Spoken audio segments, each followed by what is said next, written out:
आप सभी का इस सामूहिक विवाह कार्यक्रम में मैं बहुत बहुत हार्दिक अभिनंदन करता हूँ, स्वागत करता हूँ।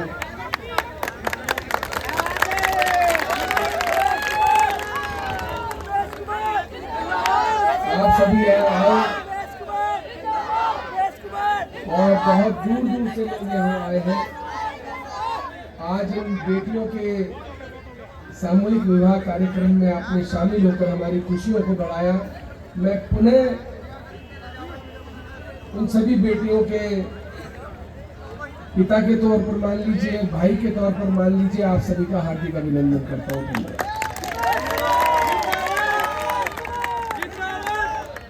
लोग अक्सर मुझसे पूछते हैं कि विधायक जी, ये सामूहिक विवाह की प्रेरणा आपको कहां से मिली? जब मैं विधायक बना था तो मेरे पास एक माताजी आई, मुझसे बोली, विधायक जी मुझे 2 लाख रुपए ब्याज पर दिला दीजिए। मैंने कहा आप क्या करूंगी 2 लाख का? बोली मेरी बेटी बड़ी हो गई है, मुझे उसका विवाह करना है, मैं विधवा हूं, मेरे पति नहीं है। तो मैंने कहा 2 लाख का ब्याज 4000 रुपए महीना आप कैसे चुकाओगी? बोली 1500 रुपए मेरी विधवा पेंशन आती है, 2-2.5 हजार में कमा लेती हूँ। मैंने कहा ये तो 2 लाख रुपए का सिर्फ मूल हो, ब्याज ही ब्याज उतारोगी, मूल कैसे उतारोगी? बोली मेरे पास एक कमरा है, एक छोटा सा घर है, मैं वो बेच दूंगी। तो उस दिन मैंने बड़ा विचार किया, बहुत सोचा, बहुत मेरा मन खराब हुआ। मुझे लगा पता नहीं कितनी माताएं ऐसी होंगी, विधवाएं कितनी होंगी, कितनी बेटियां ऐसी होंगी जो अपने घरों में सिर्फ इसलिए बैठी होंगी कि उनके पिता नहीं है या माता पिता बहुत गरीब है, उनके पास पैसा नहीं है कि उनका विवाह कर सके। हमने उस दिन से ये निर्णय लिया था कि हमारे संज्ञान में कोई भी बेटी अगर ऐसी आएगी जिसके माँ बाप बहुत गरीब होंगे या माता पिता नहीं होंगे या पिता नहीं होंगे, उनका विवाह कराने की जिम्मेदारी एक पिता के तौर पर, एक बड़े भाई के तौर पर मैं निभाऊंगा।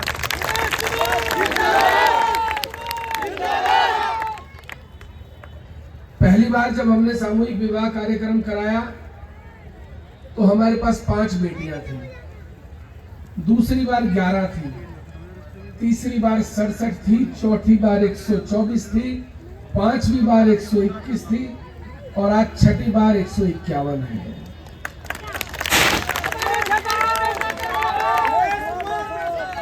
जब हम 21 कन्याओं का सामूहिक विवाह करा रहे थे तो हमारे कई साथियों ने कहा कि विधायक जी अब 9 कन्याएं तो मुस्लिम हैं और 12 कन्याएं हिंदू हैं, तो हमें मुसलमानों के लिए अलग अरेंजमेंट करना पड़ेगा और हिंदुओं के लिए अलग व्यवस्था करनी पड़ेगी। मैंने कहा ऐसा क्यों? बोले साहब ये संभव नहीं है कि एक ही पंडाल के नीचे हिंदू मुस्लिम दोनों का विवाह और निकाह कराया जा सके। मैंने कहा कि ऐसा कभी नहीं हुआ, लेकिन मैं ऐसा करके दिखाऊंगा और ऐसा होगा और ऐसा हुआ। एक ही पंडाल के नीचे हमने हिंदू मुस्लिम कन्याओं का निकाह और विवाह कराया।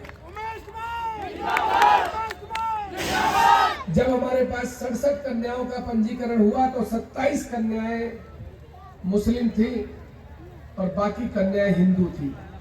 फिर दोबारा वो जो मेरे आसपास वाले थे उन्होंने फिर मुझे घेर लिया। बोले विधायक जी पिछली बार तो कम लोग थे, इस बार 30,000 से ज्यादा हिंदू मुसलमान आने की संभावनाएं हैं, कैसे होगा? मैंने कहा नेक नियत मंजिल आसान। 30,000 मुसलमान और हिंदू एक ही पंडाल के नीचे नेहरू स्टेडियम रुड़की में इकट्ठा हुआ और हमने 67 कन्याओं का सामूहिक विवाह कराया।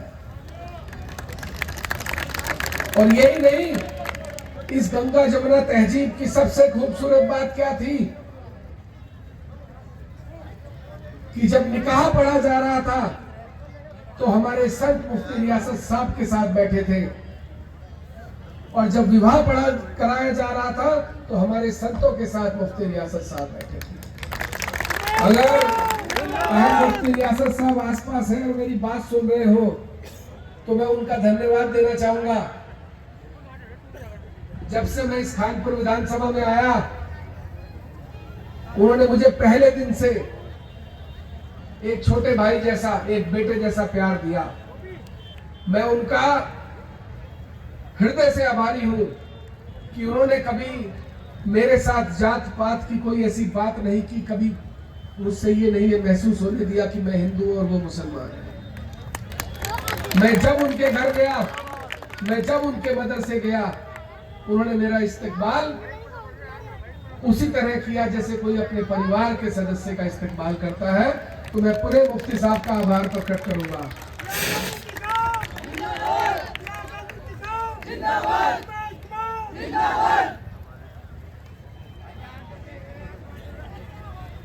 इस शहर की सियासत जो है वो धीरे धीरे लोगों ने खराब कर दी। इस शहर के माहौल को धीरे धीरे लोगों ने खराब कर दिया। चंद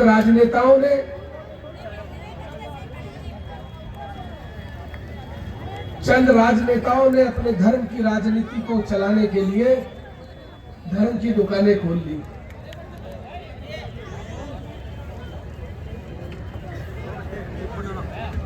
लेकिन इस हरिद्वार ने अब ठान लिया है कि धर्म जाति बिरादरी के नाम पर चलने वाली सारी दुकानों को बंद करना है। सर्वधर्म का राज होगा, हिंदू मुस्लिम साथ चलेगा, एकता का राज चलेगा। आज इस पंडाल पर लगभग 40,000 लोग इकट्ठा हुए। मुझे लगता है जितने हिंदू हैं उतने ही मुसलमान इस पंडाल में हैं, लेकिन किसी ने किसी एक भी व्यक्ति को यह एहसास नहीं होने दिया होगा कि तुम निकाह में आए हो या विवाह में आए हो। गलत तो नहीं कह रहा हूं। मैं अपने सिख भाइयों का भी आभार प्रकट करना चाहूंगा जो मेरी खानपुर विधानसभा से आए हैं, और मैं अपनी टीम के हर सदस्य का, टीम उमेश कुमार, क्योंकि हमारे पास कोई दल तो है नहीं, हमारे पास कोई चुनाव चिन्ह तो नहीं है। हाँ, हम लोगों के पास दिल जरूर है।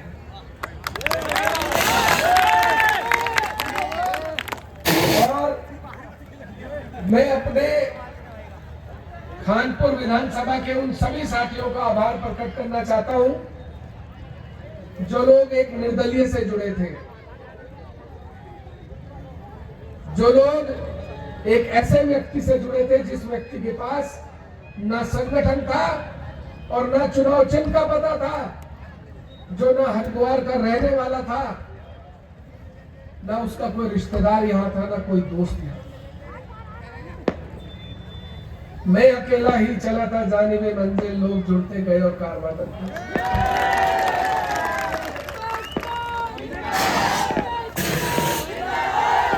मैं अपने खातर के लोगों का भी बहुत बहुत आभार प्रकट करना चाहता हूं, जिन लोगों ने शहर और बांगर को यह संदेश दिया कि खातर में तो उमेश कुमार की लहर है।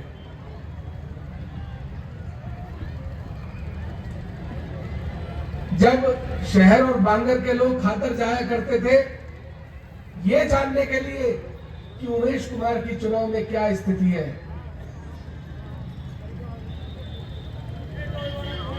तो खातर के लोग कहते थे कि झोली भर के भेजेंगे, ऊपर तो तुम देख लेना।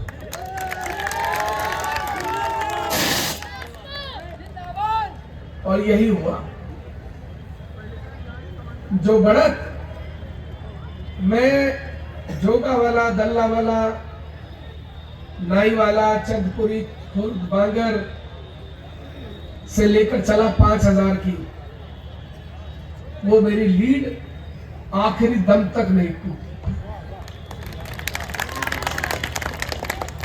पूरे चुनाव में हम किसी भी एक बूथ पर नहीं हारे। ये सर्व धर्म की 36 बिरादरियों की जीत थी।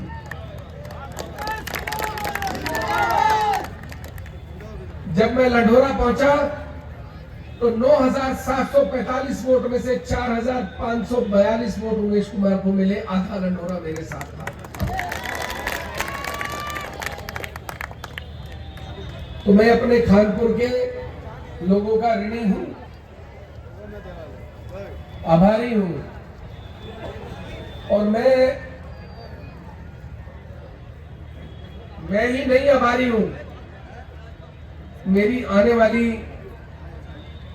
पीढ़ियां भी जो है वो खानपुर की आभारी रहे।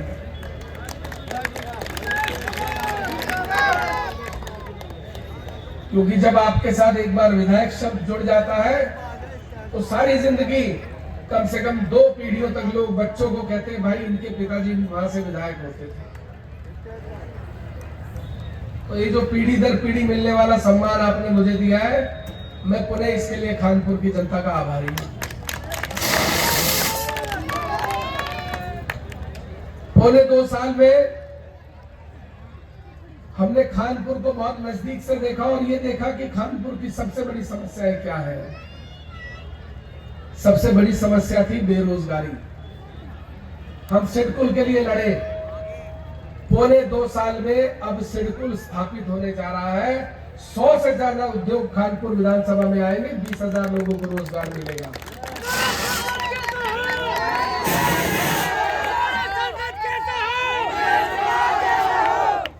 मैंने नालियां और सड़कें बनाने पर ध्यान नहीं दिया कि गली में फलाने के घर से फलाने के घर तक सड़क बनाकर मैं खुश हो जाता।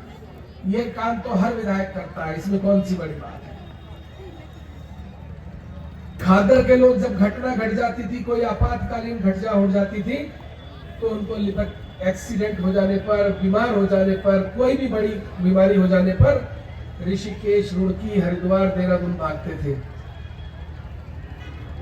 1 साल लगातार सरकार के पीछे पड़ा और इस सरकार का सबसे पहला उपजिला अस्पताल 50 करोड़ की लागत से बनने वाला खानपुर के लिए स्वीकृत हुआ। बहुत सारे मंडल कमंडल पता नहीं कौन कौन आए, प्रेस कॉन्फ्रेंस करके पूछते थे कि विधायक जी जमीन कहाँ है अस्पताल बनने की। तो हमने कहा तुम्हें जमीन नहीं मिलेगी, सीधा अस्पताल मिलेगा। आज हमारे यहाँ अस्पताल का काम शुरू हो गया है। ये बहुत सौभाग्य की बात है किसी भी विधानसभा के लिए अगर उसको उपजिला अस्पताल मिलता है। तीसरी बड़ी समस्या थी खानपुर की।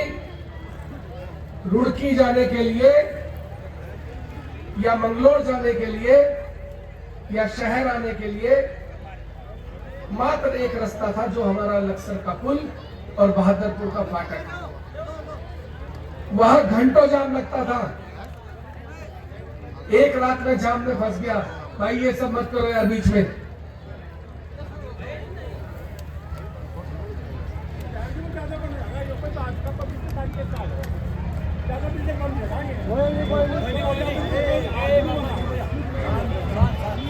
मैं एक रात बहादुरपुर फाटक पर फंस गया। 1:30 से 2 बजे की बात है। बहुत लंबा जाम था, 3, 3.5, 4 किलोमीटर का जाम था। एक बेचारा बुजुर्ग आदमी बदहवास कभी इधर कभी उधर दौड़ रहा था। हम भी उतर गए। हमने पूछा क्या हुआ। बोले मेरे बेटे का एक्सीडेंट हो गया, एम्बुलेंस में है, ब्लड बह रहा है, अगर हम आधे घंटे में नहीं पहुंच पाए तो मर जाएगा। और वो बच्चा उस एम्बुलेंस में रात को मर गया। हमने बहुत कोशिश की जाम खुलवाने की, लेकिन जाम नहीं खुला। बहुत दिनों तक तकलीफ होती रही।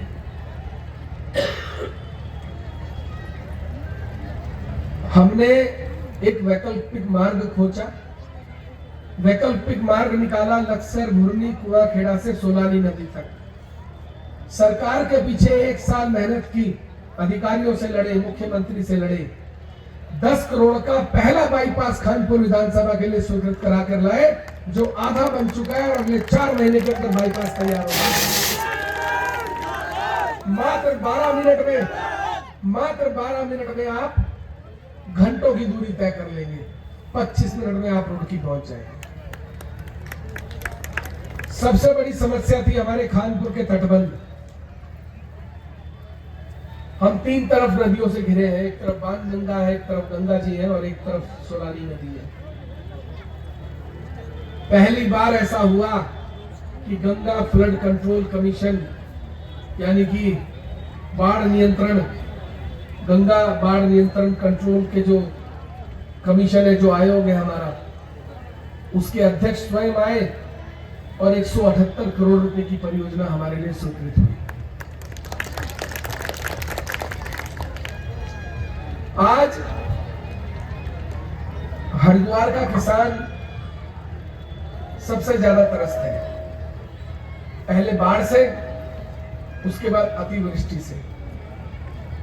लोगों के ट्यूबवेल के कनेक्शन काटे जा रहे हैं, किसान क्रेडिट कार्ड पर जुर्माना लगाया जा रहा है, पेनल्टी लगाई जा रही है, लोगों की आरसी कट रही है, फसल बीमा आज तक प्राप्त नहीं हुआ। हमने विधानसभा में इसकी लड़ाई लड़ी, हमने इकबालपुर शुगर मिल के बकाया 109 करोड़ रुपए की लड़ाई लड़ी। आज 1000 करोड़ रुपया सालाना इस हरिद्वार जनपद को विकास के लिए आता है, लेकिन इस हरिद्वार में जो नेताओं ने भ्रष्टाचार फैलाया है, जो चोरी चकारी फैलाई है, उसके चलते 50% की घूसखोरी जिला पंचायत और पीडब्ल्यूडी के अधिकारी करते हैं, 25% ठेकेदार कमीशन खा जाते हैं। 25% में क्या विकास होगा ये आप भी जानते हैं।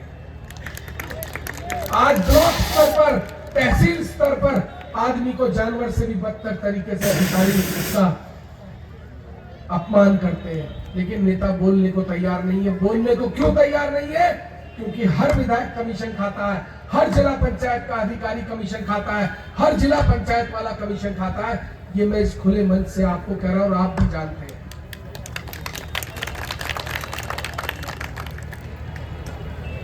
एक दिन एक व्यक्ति से मैं बात कर रहा था, उन्होंने कहा विधायक जी कमीशन तो सब खाते ही, उससे क्या फर्क पड़ता है? मैंने कहा उसका भुगतना जो नुकसान पड़ता है वो जनता को पड़ता है। बोला कैसे? मैंने कहा जब तुम अधिकारी से कमीशन ले लोगे, ठेकेदारों से कमीशन ले लोगे, तो तुम्हारा ईमान बिक गया, और जिनका ईमान बिक जाता है उनका इकबाल खत्म हो जाता है। और जब तुम्हारा इकबाल ही जिंदा नहीं रहेगा तो फिर अधिकारी तुम्हारी जनता को जानवर की तरह ही ट्रीट करेंगे, उनके साथ जानवर जैसा ही व्यवहार करेंगे। कुछ लोग मुझसे अक्सर ये बात कहते हैं, विधायक जी वोट तो एक दिन पहले शराब और पैसा बांट के भी लिया जा सकता है। ये बात झबरेड़ा में कुछ लोगों ने मेरे सामने गांव के थे रखी। मैंने उनसे कहा जब पैसा और शराब और अन्य माध्यम से आप वोट देते हो तो फिर आपके अधिकारी नेता 5 साल आता नहीं, फिर 5 साल तुम चिल्लाते रहते हो मेरी सड़क नहीं बनी, मेरी नाली नहीं बनी। मैंने कहा या तो 500 रुपए का नोट ले लो या 5 साल का विकास ले लो, ये तो आपकी मर्जी है। एक रात शराब का नशा 5 साल तुम्हारा नशा उतार के रखता है। वोट विश्वास है, वोट वोट नहीं है, हमें समझना होगा और नेताओं को भी समझना होगा। वोट एक व्यक्ति का विश्वास होता है, वो ये सोचकर देता है कि मैं जिस व्यक्ति को वोट दे रहा हूं, जब मेरे बच्चों को स्कूल की जरूरत होगी, स्वास्थ्य सेवाओं की जरूरत होगी, जब मुझे ब्लॉक में तहसील में जरूरत होगी, तो ये व्यक्ति मेरे साथ खड़ा होगा, मेरी मदद करेगा। ये होता है वोट का मतलब। और हम आने वाले समय में इस हरिद्वार जनपद की लड़ाई लड़ने जा रहे हैं, और ये लड़ाई हरिद्वार के सम्मान और स्वाभिमान को बचाने की लड़ाई है। जिस तरह हरिद्वार जनपद का तिरस्कार किया जाता है, जिस तरह यहाँ के बच्चों को नौकरी में सरकारी उनके साथ व्यवहार किया जाता है, जिस तरह यहाँ के बच्चों को जानवरों की तरह यूके SSSC के एग्जामिनेशन में उनके साथ फिजिकल और अन्य एग्जाम में किया जाता है। हमें उसकी लड़ाई लड़नी है। हमें आने वाले समय में अपने बच्चों को, अपनी पीढ़ियों को देहरादून वालों का गुलाम होने से बचाना है।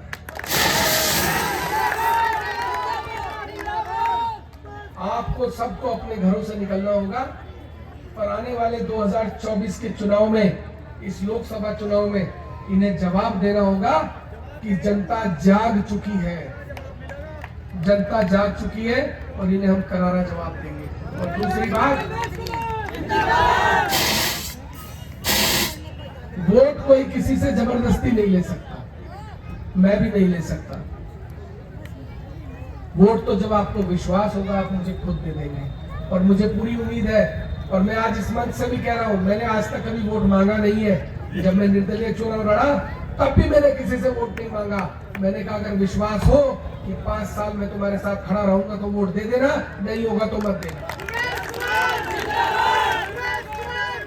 आज मैं इस मंच से यही कह रहा हूं कि अगर आपको विश्वास हो कि आपके बच्चों को जब जरूरत होगी तो उमेश कुमार खड़ा मिलेगा, आपके परिवार को जब जरूरत होगी तो उमेश कुमार खड़ा मिलेगा, और आपको जब ये विश्वास होगा कि आपके हर सुख दुख में, आपके बच्चों के सुख दुख में उमेश कुमार खड़ा मिलेगा, तो वोट दे देना वरना मत देना।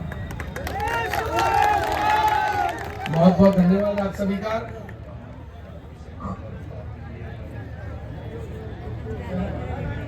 ये ओमवती जी हैं और दापकी से हैं।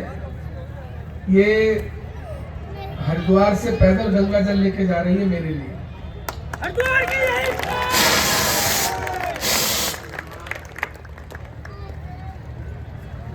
हमारे चुलकाना धाम से महाराज श्री देवेंद्र पुजारी जी का मैं हार्दिक स्वागत और अभिनंदन करता हूं। आपका इस मंच पर बहुत बहुत स्वागत है। आप समय निकालकर बहुत दूर से आए हैं और मैं चाहता हूं कि बेटियों के विवाह कार्यक्रम में आप शामिल होकर उन्हें आशीर्वाद भी दें और 2 शब्द भी आप जो है अपने मुख से, ये हमारे साथियों, क्योंकि हमारे समर्थक नहीं है जो यहाँ आए हुए हैं, ये सब हमारे परिवार का हिस्सा है क्योंकि हमारी खुशियों में शामिल हो गए हैं। आइए।